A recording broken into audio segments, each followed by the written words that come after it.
Toughest exam है India का, UPSC, उसकी 2.5 लाख की फीस को हम 7,500 में कर दिए। और सेम बहुत बढ़िया, वेरी गुड। और इंडिया के सबसे बेस्ट टीचर के साथ जो भी हैं वो अपने सब्जेक्ट में उससे बेस्ट इंडिया में कोई नहीं। और इतना के बावजूद ऐसे हम लोग को लगता होगा 7,500 बहुत कम है। एक लड़की ने कहा कि सर शाम वाले बैच को ना मॉर्निंग में कर दीजिए।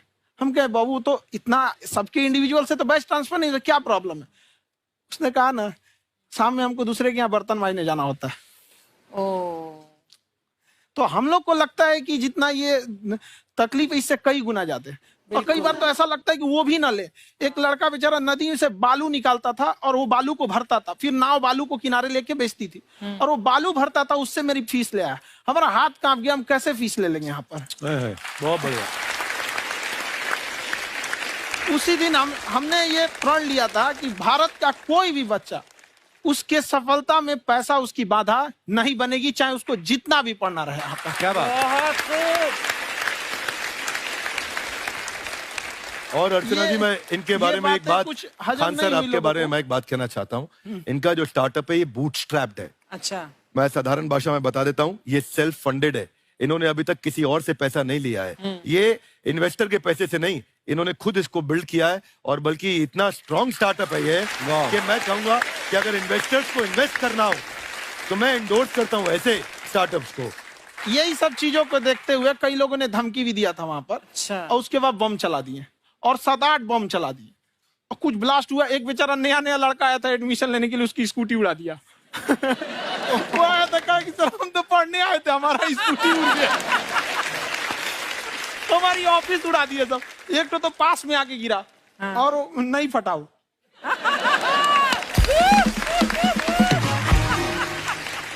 बाद में बहुत सारे लोग धमकियां दिए, लेकिन कहते हैं ना सूरज कितना भी तेज चमक ले समंदर नहीं सुखा सकता। वाह वाह वाह, क्या बात है। मैम एक्चुअली ये फीस कम करने का एक और रीजन है। 2.5 लाख 3 लाख की जो फीस में सब लोग पढ़ाई एफोर्ड नहीं कर पाते। इसलिए वो कुछ ही लोग एफोर्ड कर पाते हैं, तो उनका मेंटल लेवल तो बहुत ऊपर चला जाता है। लेकिन एक पूरे देश का मेंटल लेवल थोड़ा सा स्टेबल नहीं हो पाता। तो जब फीस कम रहेगी तो हर वो लड़का तैयारी करने के लिए आगे आएगा जिसका सपना है देश के लिए कुछ करने का। सीटें लिमिटेड हैं, उन्हें को मिलेगी, लेकिन जिन्हें नहीं मिलेगी उसे मिलेगा देश का एक जिम्मेदार नागरिक। तो इस देश को बदलना। क्या बात है। हम लोग विश्व गुरु कहे जाते थे, क्यों? क्योंकि दुनिया से लोग हमारे यहाँ पढ़ने आए थे। चाइना से ह्वेनसांग आया, फायान आया, आज कोई नहीं आता है। हम लोग का उद्देश्य एक समय आएगा जो फिर आएंगे यहाँ पढ़ने के लिए। क्या बात है। पर आप देखो अर्चना जी, सबसे ज्यादा आईपीएस आईएएस बिहार से निकलते हैं। आप देखो पढ़ाई लिखाई में पॉलिटिशियन बहुत बड़े बड़े निकले हैं। तो ऐसा नहीं है, हर ऑप्शन भी नहीं है वहाँ पे, इंडस्ट्री नहीं है, खेती करेगा तो कोई खास वो नहीं रहे, ऑप्शन भी नहीं है। सही बात है। बिहार की मिट्टी में एक चीज है, जिद तो बहुत जबरदस्त है। कुछ भी नहीं रहेगा तो सब कुछ पाने का उसको जिद रहेगा, करके भी दिखा देगा। वहाँ पे कर देंगे हम आपको। विवेक सर, आपके बारे में हमने सुना एक बार आप संन्यास लेने चले गए थे। कौन वापस लेके आया आपको? फिर कहाँ तक पहुंच गए थे आप? नहीं, मैं एमबीए की पढ़ाई के बाद मैं ये सोचा था कि अपना जीवन भगवान की सेवा में समर्पित कर दूं। अच्छा जी। बहुत साल मैं वृंदावन में रहा था और गुरुकुल में रहा था। अच्छा। और वहाँ सेवा करना, बहुत अच्छी शिक्षा मिली। मैं बोलता हूँ मेरी असली एमबीए वही थी, मोस्ट ब्यूटीफुल एसोसिएशन। वाह। और मैं वहाँ भगवत गीता पढ़ी, जहाँ मुझे गीता से लगाव हुआ। तो मेरे गुरुजी का आदेश था कि आप भगवत गीता को बिजनेस मैनेजमेंट के साथ जोड़ के देश दुनिया में बताओ। मेरे को लगा बड़ा मुश्किल काम है। मैंने बाद में देखा कि डॉक्टर स्टीफन कॉवी, जिनकी किताब है 7 habits of highly effective people, आप सबने पढ़ी होगी, उन्होंने बोला मैंने 7 हैबिट भगवत गीता से लिए। और हमारे देश के लोग ऐसे हैं जो मेरी किताब पढ़ते हैं, जो कि 3.5 मिलियन कॉपीज बिक चुकी हैं, और भारत में भगवत गीता नहीं पढ़ते। तो मुझे लगा कि मैं गीता विद मैनेजमेंट के ऊपर आकर के बातचीत करूं। मुझे लगा बहुत कठिन होगा, पर मेरे गुरुजी का आदेश था कि कठिनाई आपको तभी तक दिखेगी जब कठिनाई को देखोगे। तो एक छोटा उन्होंने मुझे बताया, पूछा कि इस कमरे में लाल रंग कितनी जगह है, देखो आप भी एक बार जरा देख के बताओ। 7-8 जगह लाल रंग दिख रहा है यहाँ पे आपको? 1 ये 2, वो लाल रंग टी शर्ट पे 3 4 5, ये लाल हो गया 6, उधर लाल हो गया 7, एप्पल लाल, बिल्कुल ठीक 7। पर जब आप लाल रंग ढूंढ रहे थे तो क्या आपको हरा रंग दिख रहा था? Yes no? नहीं। जब आप लाल रंग ढूंढ रहे थे तो क्या आपको काला रंग दिख रहा था? Yes no? नहीं। नो। जिंदगी भी ऐसी है, जो ढूंढोगे वही मिलेगा, बाकी कुछ नहीं मिलेगा। तो उन्होंने कहा कि आप इसी सोल्यूशन पे फोकस करो और गीता के मैसेज को पहुंचाओ। तो मैं बिजनेस मैनेजमेंट के प्रोग्राम्स कॉर्पोरेट्स में करने शुरू किए, क्योंकि गीता पहला मोटिवेशनल सेमिनार जो पृथ्वी के इतिहास में कपिल जी हुआ, वो कृष्ण ने दिया था। पहले मोटिवेशनल स्पीकर इस पृथ्वी के इतिहास के कृष्ण थे, जिन्होंने अर्जुन को रणभूमि में मोटिवेट किया था। बड़ी पेशेंस कृष्ण ने अपने लीडरशिप क्वालिटी से दिखाई, वो मुझसे मुझे बड़ा इंस्पायर किया, वो चर्चा ने इंस्पायर किया, वो डिस्कशन ने इंस्पायर किया। तो उस डिस्कशन को मैं आज भी लेके चलता हूं अपने साथ। कहां सर, हमने सुना है आप 5 स्टार में रुके थे कल और नीचे जाके वड़ा पाव खाने गए आप रेडी पे। एक्चुअली क्या है ना कि वहां जो चीजें सीखने को मिलती है ना, खाली पेट और खाली जेब इंसान को जो सिखाते हैं वो किसी यूनिवर्सिटी कॉलेज में नहीं सिखाया जाता है। और गरीबी बड़ा बेशरम चीज होती है। तो कहते हैं कि मौत भी तू जल्दी आया कर गरीब के घर में, कफन का पैसा भी खर्च होता है दवाइयां खरीदते खरीदते। हाय हाय हाय, क्या बात है।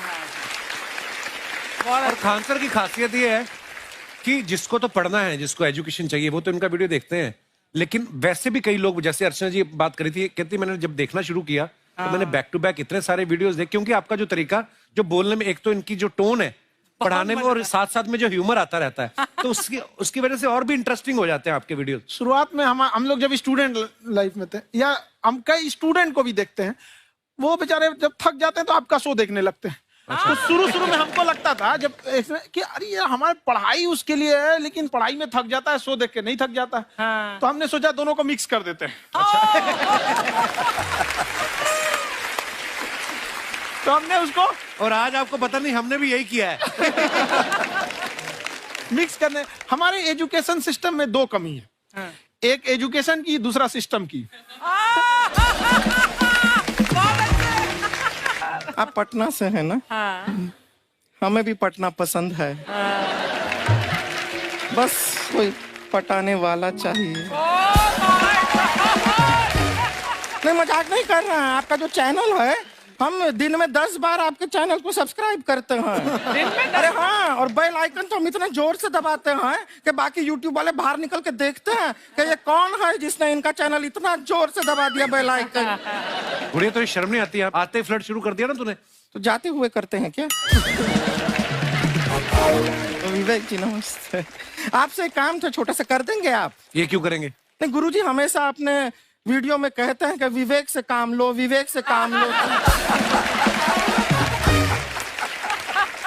विवेक मतलब दिमाग से काम लो आप। हाँ, तो विवेक जी अपने दिमाग से ही काम लेंगे। बहुत दिमाग है उनके पास। ये देखिए, जो आदमी, आपको मैं बताइए, जो आदमी बिना फिल्म किए कपिल शर्मा शो में आ गया, कितना दिमाग होगा उसके पास। लेकिन एक बात है जिसकी वजह से हम आप तीनों से नाराज हैं। क्यों? क्या बात? हर चीज में मोटिवेट मोटिवेट मोटिवेट क्या होता है? सच कह रहा है, जब भी ये शब्द सुनते हैं हमें लगता है कोई हमें चिढ़ा रहा है। बदल दीजिए ना, खाली मोटिवेट बोलना ही क्यों जरूरी है? कुछ और कीजिए। रोटी वेट, छोटी वेट, पतली वेट, कुछ भी बोलिए, मोटिवेट हटाइए। तो गुड़िया, तू भी एक्सरसाइज किया कर ना, देख डॉक्टर साहब ने कितना वजन कम किया है, तू भी कर ले। ठीक है, फिर मोटिवेट से ही चला लेंगे। लेकिन मोटिवेशन कोई बुरा बात नहीं है। हमारे दादाजी भी वैसे बहुत मोटिवेट करते थे। हाँ, एक बार तो तालाब में डूब रहे थे हमारे दादाजी। हमारे पास रस्सी भी था, ट्यूब भी था, फिर भी हम अपने दादाजी को बचा नहीं पाए। क्यों? क्योंकि हमने उनकी ओर तिनका फेंका ना, वही कहते थे डूबते को तिनका का सहारा काफी। नहीं लगा सहारा, दादाजी बुड़बुड़ बुड़बुड़ बुड़बुड़। गुड़िया, तू क्या करने आई इधर? अरे हाँ, हम क्या करने आए हैं, एक पूछना था सर, खान सर, ये जो हमारा एक चाचा का लड़का है, उसको क्या है, थोड़ा पढ़ाई में प्रॉब्लम हो रहा है, तो 12वीं का पढ़ाई आप उसको अच्छी तरह करवा के 12वीं पास करवा देंगे आप? करवा देंगे, वेरी गुड, बात कर लेते हैं। हाँ राम सरोवर, देखो हमारा बात हो गया है, ये 10वीं जो तुमसे नहीं दिया जा रहा है वो नहीं देना है।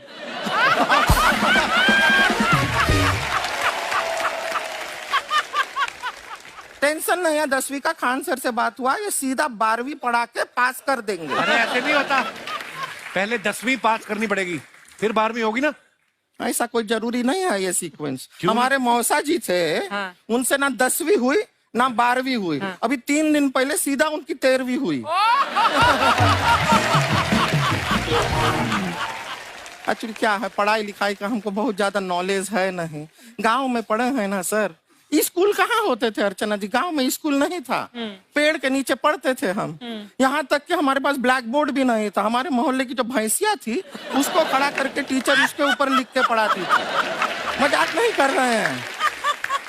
और आप तो समझ रहे हैं, अभी ब्लैक बोर्ड की एक अटैच डस्टर था बैक बोर्ड का, समझ रहे हैं ऐसा, वो पीछे से आता था, लिखा हुआ मिटाता था और चला जाता था। ये तो कुछ भी नहीं है। एक बार क्या हुआ, हमारा स्कूल शुरू हुआ, शुरू होते ही 2 महीने के लिए छुट्टियां हो गई। क्यों? ब्लैक बोर्ड ने बछड़ा दिया था ना। तो वैसे आप लोग ना इतने ज्ञानी हैं, सब कुछ जानते हैं। आपसे एक टेक्निकल सवाल पूछे। एक बार ना 4 दोस्त थे, 4 दोस्त, साम दाम दंड भेद। वो डिसाइड करते हैं कि चलो एक गेम खेलते हैं, तो टीम्स बनाते हैं। तो साम दाम ने एक टीम बनाया। इस पे भेद को बहुत गुस्सा आया। पता है क्यों? क्यों? क्योंकि भेद को दंड मिलाना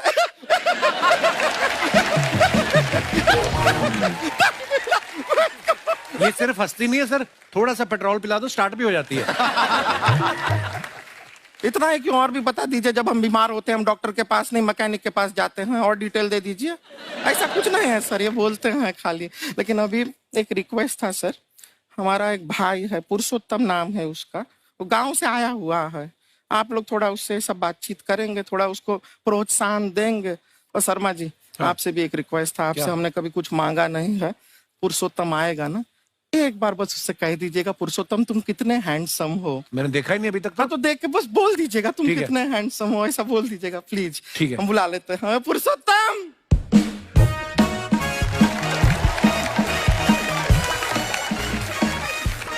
ये पुरुषोत्तम है। वाह, तेरा भाई बड़ा हैंडसम है। है तो हमारे खानदान में सब हैंडसम है, ज्यादा चापलूसी करने का जरूरत नहीं है।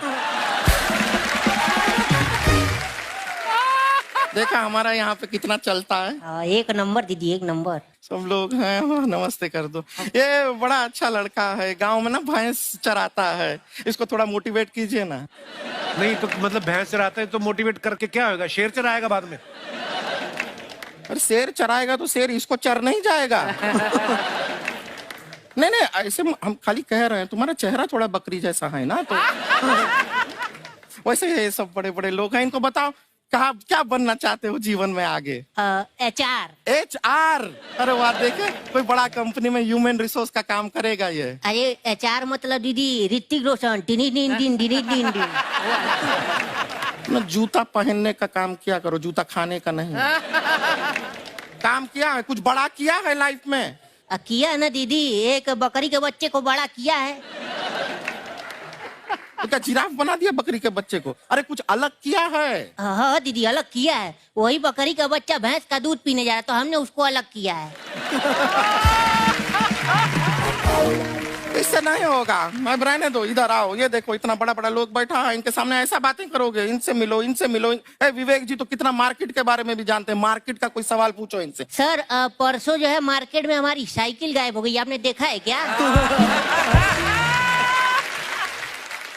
हमारी साइकिल गायब हुई ना? हाँ। इसलिए दिमाग से पैदल हो तुम। पैदल समझते हो? हाँ। चल लोगे? 20 कदम चलोगे? हाँ। घूमो जरा, अभी 20 कदम चल के दिखाओ। निकलो।